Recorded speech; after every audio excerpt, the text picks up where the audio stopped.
Ceci est un appel à venir me soutenir, moi et toutes celles, tous ceux qui réclament la fin de l'impunité pour l'État colonial, l'État d'apartheid israélien. Un appel à venir dire le 19 mars prochain, au tribunal de Versailles où je suis convoqué, que le chantage à l'antisémitisme, que l'intimidation ne sont plus tolérables. Comme ne sont plus tolérables l'instrumentalisation des lois et de la justice pour maintenir une occupation, une colonisation illégale, inhumaine, à l'encontre de tout un peuple, le peuple palestinien.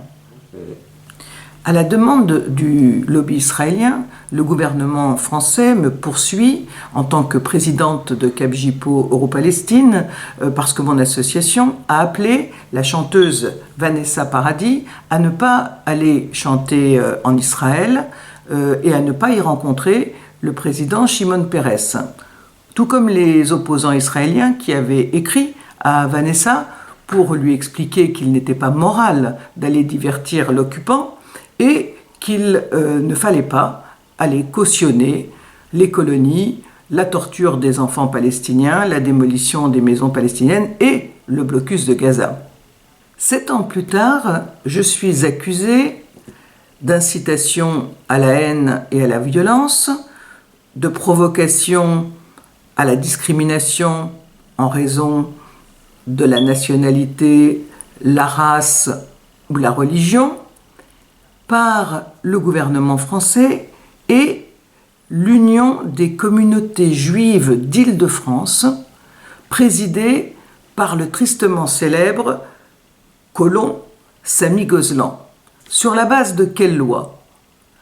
Une loi faite pour protéger les personnes, je dis bien les personnes, contre notamment des employeurs ou des propriétaires qui leur refuseraient un travail ou un logement en raison de leur couleur, de leur nationalité, de leur religion. Une loi qui n'est visiblement pas faite pour protéger l'État d'Israël contre les terribles discriminations qu'il exerce à l'encontre de tout un peuple, le peuple palestinien, et d'une manière générale de tous ceux qui ne sont pas juifs. L'État français, comme on le sait, n'a jamais poursuivi en justice les nombreuses personnes et personnalités qui ont appelé à boycotter toute une série d'États, que ce soit la Russie, l'Iran, la Chine et même le Mexique.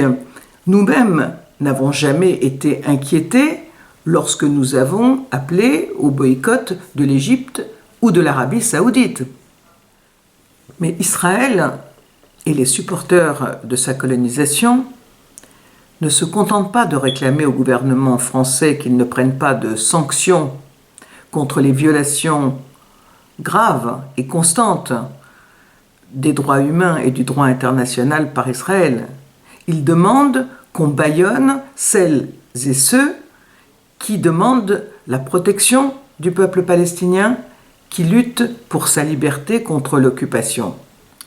Et Israël s'affole face à la résistance non violente du peuple palestinien, face à l'image de plus en plus détestable donnée par son armée d'occupation et par ses colons, et face à la réprobation qui grandit dans le monde entier. Et au lieu de s'orienter vers la fin de l'occupation, vers une solution qui permette aux deux peuples, palestiniens et israéliens, de partager les mêmes droits, la même sécurité, Israël ne connaît qu'une chose, la répression, toujours la répression. Et Israël et ses dirigeants d'extrême droite emmènent y compris leur propre population dans le mur. Et nos gouvernants ont tort de les y accompagner. On nous répète suffisamment « plus jamais ça ».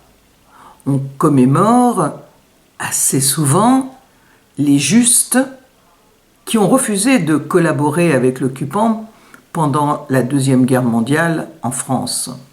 Et nous avons aussi compris toute l'importance que revêt la Palestine en tant que grand laboratoire qui teste pour les plus puissants les abjectes méthodes de contrôle des populations et la négation du droit. L'enjeu est de taille et c'est pourquoi nous disons non à l'intimidation et nous vous demandons de faire la démonstration avec nous que, loin de nous terroriser, ces méthodes sont contre-productives. En venant massivement le lundi 19 mars à 12h30 au tribunal de Versailles, vous apporterez la preuve de notre indéfectible soutien au peuple palestinien sous occupation et de la légitimité de son appel boycott, désinvestissement, sanctions.